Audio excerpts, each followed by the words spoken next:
বন্ধুরা, আজকে এমন একটি টিপস শেয়ার করব যাতে নিজে হাতে চারা তৈরি করে আপনারা গাঁদা ফুলের গাছ রোপণ করতে পারেন।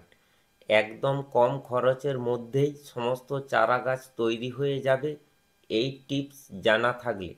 এই সময়টা শীতের সময়, ফুল গাছ লাগানোর সময়। তো এই জন্য চারা গাছ নার্সারি থেকে কেনার পাশাপাশি আজকের এই পদ্ধতিটি জানা থাকলে নিজে হাতে চারা তৈরি করে লাগাতে পারবেন।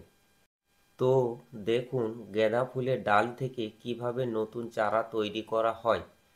আমার বাগানে লাগানো গাঁদা ফুলের পুরাতন গাছটি, যেটি এখন আপনারা ভিডিওর সামনে দেখতে পেয়েছেন ফুল সমেত বা ফুল ফুটে আছে, ওই গাছটির থেকে আমি কয়েকটি ডাল বা শাখা কেটে নেব নতুন চারা তৈরি করার জন্য, যাহাতে এই সিজনেই চারা তৈরি করে আবার পুনরায় চারা প্রতিস্থাপন করা যায়।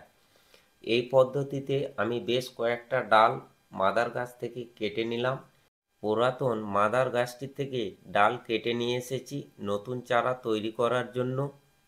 এবার এই সমস্ত ডালগুলির থেকে যেই উপরের অংশে ফুল ফুটে আছে ওই ফুল কেটে ফেলে দেব, আর গোড়ার দিকটা পরিষ্কার করে নেব এই সমস্ত কাটিংগুলি বসানোর আগে। গোড়ার দিকটা পরিষ্কার করে নিলে কাটিংগুলো বসালে খুব সহজেই শিকড় হবে এবং চারা গাছগুলি নষ্ট হয়ে যাওয়ার সম্ভাবনা থাকবে না। আপনারাও এই পদ্ধতিতে গোড়ার দিকগুলি পরিষ্কার করে নেবেন। এবার দেখুন প্রতিটা ডাল বা শাখার গোড়ার দিকগুলি আমি পরিষ্কার করে নিয়েছি।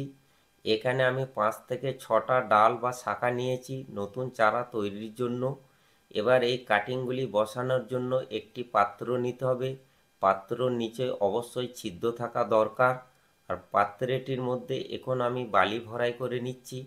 আপনারাও বালি ভরাই করে নেবেন। বালির পরিবর্তে যদি মিডিয়া ভরাই করেন সেক্ষেত্রেও অসুবিধে নেই, কিন্তু মিডিয়ার থেকে বালিতে তাড়াতাড়ি গ্রো করে নতুন শিকড় বেরিয়ে আসে, চারা নষ্ট হয়ে যাওয়ার সম্ভাবনা থাকে না। ডালগুলি বসানোর আগে গোড়ার দিকে অ্যালোভেরা জেল লাগিয়ে নেব, তাহলে তাড়াতাড়ি শিকড় হবে, নতুন চারা তৈরি হয়ে যাবে এবং ডালগুলির গোড়ায় ফাঙ্গাস লাগার ভয় থাকবে না। তাই আমি একটা অ্যালোভেরা পাতা নিয়েছি, পাতাটির মাঝখানটি কেটে নিয়ে প্রতিটা কাটিং ডালের গোড়ায় অ্যালোভেরা জেল লাগিয়ে নিচ্ছি। আর কাটিং ডালগুলি বালির গভীরে 1 থেকে 1.5 ইঞ্চি যেন পোঁতা হয়, তাহলে খুব তাড়াতাড়ি গ্রো করবে, নতুন শিকড় বাইর হয়ে আসবে। এই পদ্ধতিতে আমি সমস্ত কাটিং ডালগুলি পাত্রটির মধ্যে বসিয়ে দিলাম। এবার জল দিয়ে দিচ্ছি। জল এমনভাবে দিতে হবে যেন পুরো বালিটা ভিজে যায়। জল দেওয়া কমপ্লিট হয়ে গেলে এই পাত্রটিকে ছায়াযুক্ত স্থানে রাখতে হবে, যেখানে সূর্যের আলো কম পড়ে। সূর্যের আলো বেশি পড়লে ডালগুলি শুকিয়ে বা নষ্ট হয়ে যাওয়ার ভয় থাকে। আর ছায়াযুক্ত স্থানে রাখবেন। জলের প্রয়োজন হলে মাঝে মাঝে জল দিবেন, তাহলে কাটিং ডালগুলি গ্রো করবে, নতুন শিকড় বেরিয়ে আসবে। এবার দেখুন 15 থেকে 16 দিন পর ওই সমস্ত কাটিং ডাল গ্রো করেছে, নতুন শিকড় বাইর হয়ে এসেছে।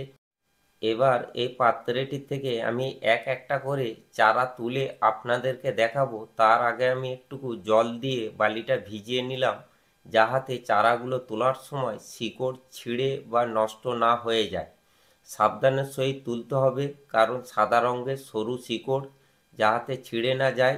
এবার দেখতে পেয়েছেন প্রতিটা কাটিং ডালের গোড়া থেকে নতুন শিকড় বেরিয়ে এসেছে। এই পদ্ধতির মাধ্যমে আপনারাও চারা তৈরি করতে পারবেন। আর আপনাদেরকে পরপর দুটো চারা পাত্রটির থেকে তুলে দেখালাম। এবার এই সমস্ত চারাগুলিকে আপনারা বাগানের মাটিতে সরাসরি অথবা ছাদ বাগানের টবের জন্য প্রতিস্থাপন করতে পারেন। এখন আমি ছাদ বাগানের টবের জন্য চারাগুলি প্রতিস্থাপন করছি। আপনারাও এই পদ্ধতিতে প্রতিস্থাপন করবেন। আর মিডিয়াটা আগে থেকেই ভরাই করে রেখেছি, যাহাতে আপনাদের সংক্ষেপে ভিডিওর মাধ্যমে দেখানো বা বোঝানো যায়। আমার পাত্রটির মধ্যে আমি বেশ 2 থেকে 3টি চারা লাগিয়ে দিলাম। এবার সাধারণ জল দিয়ে দেব। আপনারাও এই পদ্ধতিতে চারা তৈরি করুন, একদম সহজভাবেই চারা তৈরি হয়ে যাবে। যদি ভিডিওটা ভালো লেগে থাকে অবশ্যই লাইক দেবেন।